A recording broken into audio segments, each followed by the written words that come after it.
വിദ്യാഭ്യാസ നിലവാരം ഉയർത്തുന്നതിന്റെ ഭാഗമായി നടത്തുന്ന പരീക്ഷകൾ കുട്ടികളിൽ മാനസിക സംഘർഷം ഉണ്ടാക്കുന്നതായി രക്ഷിതാക്കൾ. ക്രിസ്മസിന് മുൻപായി നടന്ന പരീക്ഷയിൽ +2 മാത്സ് പരീക്ഷാ പേപ്പറിലെ ചോദ്യങ്ങൾ കുട്ടികളിൽ ആശയക്കുഴപ്പം ഉണ്ടാക്കിയെന്നാണ് രക്ഷിതാക്കൾ ആരോപിക്കുന്നത്. കഴിഞ്ഞ തവണ ഉയർന്ന മാർക്ക് നേടിയ കുട്ടികളിൽ പലർക്കും നിസ്സാര മാർക്കുകളാണ് ലഭിച്ചത്. ബ്ലൂ പ്രിന്റിന്റെ അടിസ്ഥാനത്തിലാണ് ചോദ്യങ്ങൾ തയ്യാറാക്കിയതെന്ന് വ്യക്തമാക്കണമെന്ന് രക്ഷിതാക്കൾ ആവശ്യപ്പെട്ടു. ഇത്തവണത്തെ സയൻസ് മാത്സ്, കൊമേഴ്സ് മാത്സ് പരീക്ഷാ പേപ്പറുകളാണ് വിദ്യാർത്ഥികളിൽ ആശയക്കുഴപ്പമുണ്ടാക്കിയത്. ഉത്തരങ്ങൾ അറിയാമായിരുന്നെങ്കിലും ചോദ്യങ്ങൾ വ്യക്തമാകാതിരുന്നതിനാൽ കുട്ടികൾക്ക് കൃത്യമായി ഉത്തരമെഴുതാൻ കഴിഞ്ഞില്ലെന്ന് എറണാകുളത്തെ വിവിധ സ്കൂളുകളിലെ PTA പ്രസിഡന്റുമാർ ആരോപിച്ചു. ഇത്തവണ നടന്ന പരീക്ഷയിൽ യഥാർത്ഥത്തിൽ നടന്നത് കുട്ടികൾക്ക് ഉത്തരം അറിയാമായിരുന്നു, പക്ഷേ ചോദിച്ച ചോദ്യം മനസ്സിലായില്ല എന്നുള്ളതാണ് പ്രശ്നം. ഇത് വലിയ പ്രശ്നം കുട്ടികളിലുണ്ടാവുന്നു. കേരളമെമ്പാടും 10,000-കണക്കിന് കുട്ടികളാണ് ഇത്തവണ മാത്സിന് തോറ്റിട്ടുള്ളത്. നിലവിൽ ഇത് വിദ്യാഭ്യാസത്തിൻ്റെ സ്റ്റാൻഡേർഡ് ഉയർത്തുന്നതിന് ഞങ്ങളെല്ലാവരും സപ്പോർട്ട് ചെയ്യുന്ന ഒരു കമ്മ്യൂണിറ്റിയാണ്.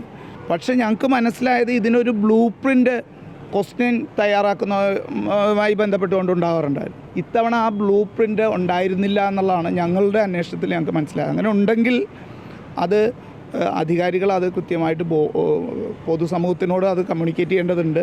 ബ്ലൂ പ്രിന്റിന്റെ അടിസ്ഥാനത്തിലാണ് എല്ലാ വർഷവും ചോദ്യപേപ്പർ തയ്യാറാക്കുന്നത്.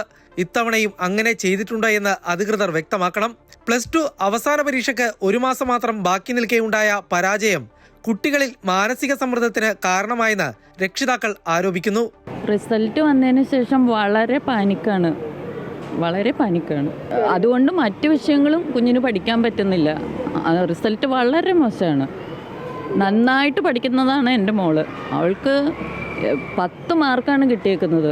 രാപ്പകലില്ലാതെ ഇരുന്ന് പഠിക്കുന്ന കുട്ടി, നല്ല മാർക്ക് കിട്ടിയ കുട്ടി 10 മാർക്കും കൊണ്ട് വരിക എന്ന് പറഞ്ഞാൽ നമുക്കും അത് ഭയങ്കര ബുദ്ധിമുട്ടുള്ള കാര്യമാണ്. മിസ്സുമാരുടെ അടുത്ത് മിസ്സിനെ ഒരു പാരന്റ് വിളിച്ചിട്ട് മിസ്സ് ഫോൺ എടുക്കുന്നില്ല.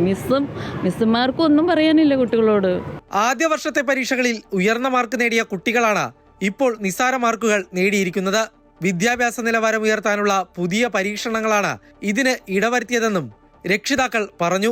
ഫസ്റ്റ് ഇയർ മാത്സ് എക്സാമിന് ആൾ ഫുൾ മാർക്ക് മേടിച്ച ഒരാളാണ്. ഫസ്റ്റ് ടേം എക്സാം കഴിഞ്ഞപ്പോൾ ആൾ ഈ പറഞ്ഞ പോലെ ഈ ജസ്റ്റ് പാസിനടുത്തുള്ളൊരു മാർക്കാണ് കിട്ടിയിരിക്കുന്നത്. വളരെ മാനസികമായിട്ട് തളർന്ന നിലയിലാണ് ആളുടെ അവസ്ഥ എന്ന് പറഞ്ഞാൽ. പുള്ളി ഈ പറഞ്ഞ രാപകൽ പഠിക്കുന്ന രീതിയിലുള്ളൊരു കുട്ടിയാണ്. ഇംപ്രൂവ്മെന്റ് പരീക്ഷകളും ഫൈനൽ എക്സാമിനൊപ്പം നടത്തുന്നത് കുട്ടികളിൽ അമിതഭാരമാണ് ഉണ്ടാക്കുന്നത്. വിഷയത്തിൽ വിദ്യാഭ്യാസ വകുപ്പ് ഇടപെട്ട് പുനഃപരിശോധന നടത്തണമെന്ന് രക്ഷിതാക്കൾ ആവശ്യപ്പെട്ടു. അമൃത ന്യൂസ്, കൊച്ചി.